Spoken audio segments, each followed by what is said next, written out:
ایک صحابیہ تھیں حضرت خولہ بنت ثعلبہ. اس سورہ کریمہ کا نام مجادلہ جو رکھا گیا ہے اس وجہ سے کہ ایک معاملے پر وہ نبی کریم صلی اللہ علیہ وسلم سے آ کر جھگڑا کر رہی تھی. مجادلہ مینس جھگڑا کرنا. نام کیا تھا؟ خولہ بنت ثعلبہ. معاملہ یہ تھا کہ ان کے شوہر نے ان سے زہار کر لیا تھا. زہار کا مطلب ہوتا ہے شوہر اپنی بیوی سے کہے انت علیہ کظہر امی، کہ تو میرے اوپر میری ماں کی پیٹھ کی طرح ہے. جیسے میری ماں کی پیٹھ تو میرے اوپر بالکل ویسی ہی ہے. تو عربوں کے ہاں یہ جملہ کہنے پر عورت شوہر کی زوجیت سے، اس کے عقد سے نکل جاتی تھی. یعنی یہ مسئلہ زہار یہ طلاق کے برابر تھا. ان کے شوہر صحابی ہیں حضرت اوس ابن صامت.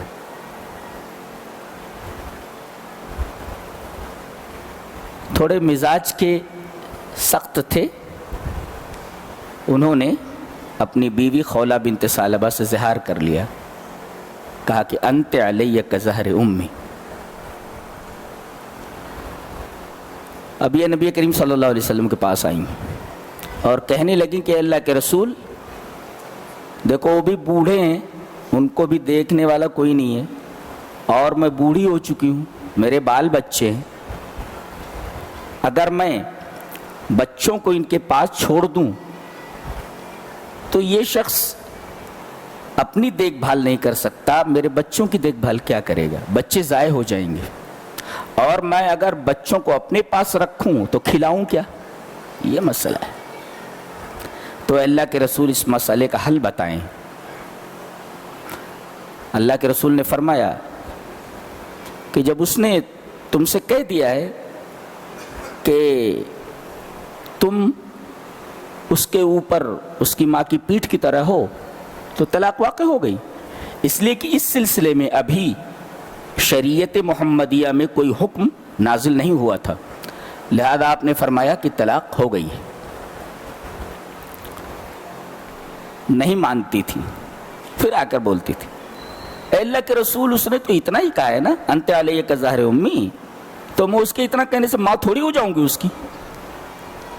آ کر کے جھگڑتی تھی. اللہ نے فرمایا قد سمع اللہ قول التی تجادلک فی زوجہا وتشتکی الی اللہ. اللہ نے اس عورت کی بات سن لی جو اے ہمارے حبیب آپ سے آ کر اپنے شوہر کے بارے میں جھگڑا کرتی تھی اور شکایت اللہ سے کرتی تھی. ایک مفسر کہتا ہے کہ ما اعظم توحید هذه المرأة رسول اللہ صلی اللہ علیہ وسلم حی بین یدیہا ولکنہا تشتکی الی اللہ. کہ اس عورت کی توحید دیکھو کتنی زبردست ہے کہ رسول اللہ صلی اللہ علیہ وسلم زندہ اس کے سامنے بیٹھے ہوئے جھگڑ رہی ہے نبی سے مگر شکایت اللہ سے کر رہی ہے. اللہ یہ توحید ہے. جھگڑ رہی ہے نبی سے، مسئلہ اپنے گھر کا بیان کر رہی ہے نبی سے مگر شکایت کر رہی ہے اللہ سے. اللہ، اس عورت کی توحید کتنی عظیم ہے. میرا خیال ہے کہ آج بڑے بڑے مفتی اس عورت کی توحید کے آگے بالکل پھیکے ہیں. اس عورت کو توحید کا اتنا عظیم زاویہ جس طرح معلوم ہے ہمارے بڑے بڑے مفتیوں کو معلوم نہیں ہے. اور دوسرا مسئلہ یہ معلوم ہوا کہ کوئی گھریلو پریشانی آ جائے، کوئی گھریلو میٹر آ جائے تو سب سے اس پرابلم کو شیئر نہیں کرنا چاہیے. یا تو صاحب علم سے کرنا چاہیے یا پھر کوئی ناصح محب ہو، آپ کا خیر خواہ ہو اور آپ سے محبت کرنے والا. تو گھریلو میٹر کو گھریلو پرابلم کو کس سے شیئر کرنا چاہیے؟ جو آپ کا خیر خواہ ہو، آپ سے محبت کرنے والا ہو، یا کوئی صاحب علم ہو. جی سب سے گھریلو مسئلے کو شیئر نہیں کرنا چاہیے، حتی لا تتسع دائرۃ المشکلہ، تاکہ یہ پرابلم بہت وسیع نہ ہو جائے، اس پرابلم کا دائرہ بہت وسیع نہ ہو جائے. آج لوگ گھریلو میٹر کو فیس بک پر ڈال دیتے ہیں. یہ لوگ وہ ہیں جو یا تو جاہل ہیں یا پھر پڑھے لکھے جاہل ہیں. حضرت عائشہ رضی اللہ تعالی عنہ اس آیت کریمہ کے بارے میں فرماتی ہیں، سبحان الذی وسع سمعہ الاصوات تکلمہ وانا فی ناحیۃ البیت ما اسمع ما تقول فانزل اللہ تعالی قد سمع اللہ قول التی تجادلک فی زوجہا وتشتکی الی اللہ. کہتی ہیں کہ میرے حجرے میں جس دن یہ عورت آئی ہے جھگڑا کرنے کے لیے، نبی کریم صلی اللہ علیہ وسلم سے بحث کرنے کے لیے، میرے ہی کمرے میں آپ صلی اللہ علیہ وسلم تھے، اور وہ آپ سے بات کر رہی ہے اور میں کمرے کے کونے میں ہوں. وہ کیا بول رہی ہے مجھے سنائی نہیں دے رہا ہے. ما اسمع ما تقول، وہ کیا بول رہی ہے میں سن نہیں پا رہی ہوں، لیکن عرش اعظم کے اوپر مستوی اللہ تبارک و تعالی اس کی بات کو سن رہا ہے. اللہ اکبر. دنیا آپ کی بات سنے نہ سنے، دنیا آپ کی پریشانی دیکھے نہ دیکھے، دنیا آپ کے آنسوؤں کو دیکھے نہ دیکھے، رب تعالی عرش اعظم پر آپ کی آواز سن رہے ہیں، آپ کی مشکلوں کو دیکھ رہے ہیں. لہذا شکایت رب تعالی سے ہونی چاہیے. حضرت عائشہ فرما رہی ہیں وہ نبی سے بات کر رہی ہے اور میں گھر کے کونے میں ہوں، میں اس کی بات نہیں سن رہی ہوں. ما اسمع ما تقول، وہ کیا بول رہی مجھے سنائی نہیں دے رہا ہے، اور اللہ عرش کے اوپر اس کی بات سن رہا ہے. اللہ. تو ہمارا کوئی بھی پرابلم ہو، ہمارا کوئی بھی دکھ ہو، ہمارا کوئی بھی پرابلم ہو، وہ رب تعالیٰ کے سامنے پیش کرنا چاہیے. آپ کو کسی درگاہ پر، آپ کو کسی مزار پر، آپ کو غیر اللہ کے در پر جانے کی ضرورت نہیں ہے. کیوں؟ آپ اللہ سے بدظن ہیں، آپ کی آواز نہیں سن رہا ہے. اس عورت کی شکایت کو وہ عرش پر سن رہا ہے اور اس مسئلے کا حل بھی بھیج رہا ہے. سنا اور حل بھیج دیا. حل بھیج دیا. کیا حل بھیجا؟ اگر کوئی زہار کر لے، زہار کا مطلب تو میرے اوپر میری ماں کی پیٹھ کی طرح ہے، اگر کوئی یہ کہہ دے تو طلاق نہیں ہوئی، مگر عورت کے قریب جانے سے پہلے، قریب جانا یعنی مقاربت کرنا، تو عورت کے قریب جانے سے پہلے کفارہ زہار دینا ضروری ہے. وہ کفارہ کون سا ہے وہ دیکھ لیجئے. والذین یظاہرون من نسائہم ثم یعودون لما قالوا فتحریر رقبۃ من قبل ان یتماسا. عورت کو چھونے سے پہلے ایک غلام آزاد کریں. اب تو غلامی کا تصور نہیں ہے تو یہ چھوڑ دیں.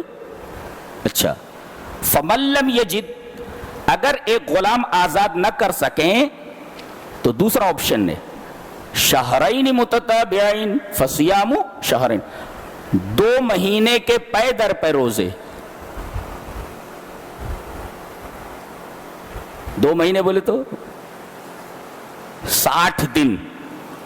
اگر 58 روزے رکھ لیا اور ایک چھوڑ دیا تو پھر وہیں سے شروع کرے،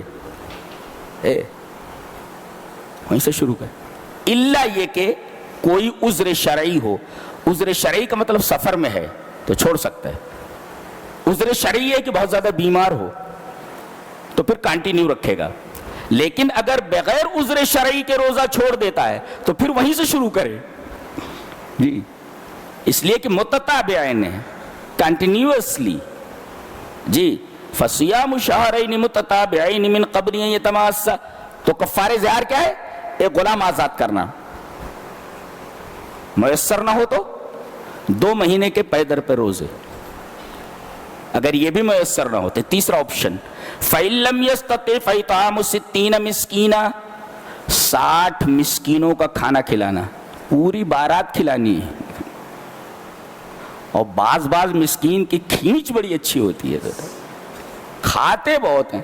لہذا جب 60 مسکینوں کا کھانا بنائے تو ذرا خیال رکھیں کہ ان میں کچھ لوگ ایسے ہیں جو پیٹ دھو کر آتے ہیں، ہاتھ دھو کر نہیں، پیٹ دھو کر. یہ تیسرا آپشن. ایک غلام آزاد کرنا نہ ہو سکے، دوسرا آپشن 2 مہینے کے پے در پہ روزے، یہ نہ ہو سکے، تیسرا آپشن 60 مسکینوں کا کھانا. ان کو بلایا گیا اوس ابن صامت کو، بولے اپنی بیوی کے قریب جانے سے پہلے ان تینوں کفارات کی قسموں میں سے کسی ایک قسم کو اختیار کر لے. کہا کہ اللہ کے رسول میں اتنا غریب ہوں، کھانے کے لالے پڑے ہوئے ہیں، میں بھلا یہ غلام آزاد کیسے کر سکتا ہوں. کہا کہ تو پے در پہ 2 مہینے کے روزے رکھ لے. کہا کہ اللہ کے رسول میری حالت دیکھ رہے ہیں، بوڑھا ہوں، میں 2 مہینے کے پے در پہ روزے نہیں رکھ سکتا، مر جاؤں گا میں. کہا تو 60 مسکینوں کا کھانا کھلا دے. آپ نے فرمایا حضرت اوس ابن صامت، اے اللہ کے رسول میں اتنا غریب ہوں کہ مدینہ کی دونوں حروں کے درمیان اتنا غریب کوئی نہیں ہے. مدینہ اس کا آپ حدود اربع دیکھیں تو بڑا عجیب سا ہے. ایک طرف حر واقم ہے، ایک دوسری طرف حر وبرا ہے. حرہ سمجھتے ہیں کس کو ہے؟ حرہ، حر کے معنی ہوتے گرمی، جلن. حرہ اس کو کیوں بولتے ہیں؟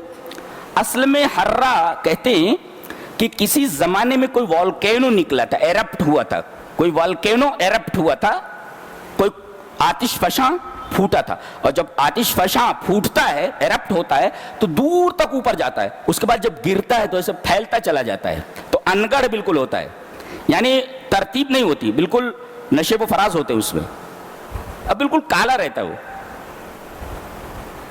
تو اس طریقے سے 2 حرے ہیں مدینہ کے دونوں طرف، حر واقم اور حر وبرا. حرہ کا مطلب سمجھ میں آ گیا؟ والکینو پھٹا، آتش فشاں، اور پھر پھٹنے کے بعد جو لاوا تھا وہ لاوا ایسے سے بیٹھتا چلا گیا ایسے، دیٹ از کالڈ حرہ. تو 2 طرف حرے ہیں، حر واقم اور حر وبرا. اور تیسری طرف اس وقت کھجور کے گنجان باغات کا سلسلہ تھا، تو گویا کہ 3 طرف سے مدینہ محفوظ تھا. لہذا جنگ احزاب میں جب تقریباً 10,000 کافرین نے حملہ کیا تھا تو حضرت سلمان فارسی کے مشورے پر آپ نے سامنے ہی مدینہ کے خندق کھود لی تھی، اس لیے کہ 3 طرف سے مدینہ قدرتی طور پر محفوظ ہے. یہ لوگ سامنے سے مدینہ میں گھس سکتے تھے، لہذا سامنے سے ایک بڑی خندق کھودی گئی تھی. کہا کہ اے اللہ کے رسول دونوں حروں کے درمیان مجھ سے زیادہ غریب اور مفلس کوئی نہیں ہے. اچھا، تو اللہ کے رسول نے امہات المومنین کے گھروں میں خبر بھجوائی کہ کچھ ہو تو بھیجو. تو میرا خیال ہے کہیں سے کھجور آئی ہوئی تھی تحفے میں.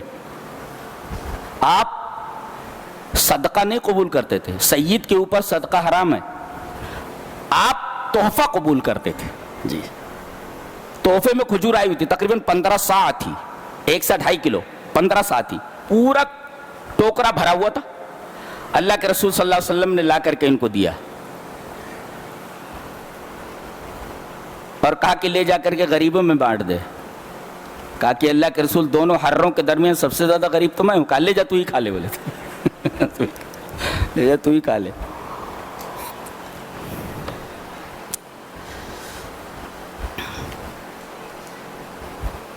تو یہ ہے واقعہ حضرت خولہ بنت ثعلبہ اور ان کے شوہر اوس ابن صامت کا. بہت ساری چیزیں اس سے معلوم ہوئی آپ کو، عقیدے کی بات معلوم ہوئی، عمل کی بات معلوم ہوئی، اخلاق کے تعلق سے معلومات ہوئی. اور اس طریقے سے ہمارا جو ایک عائلی زندگی کا جو سب سے بڑا مسئلہ ہے، گھریلو مسئلہ، اس کے بارے میں بھی بہترین حل نکالا گیا، ایک بہترین حل پیش کیا گیا کہ گھریلو میٹر کو گھر ہی میں، گھر کا معاملہ ہے اسے سڑک پر مت حل کرو. ہم کیا کرتے ہیں؟ گھر کے معاملے کو سڑک کے اوپر حل کرتے ہیں. آیت کریمہ میں منع کیا گیا ہے، گھر کا معاملہ ہے گھر میں سالو کرو. جی.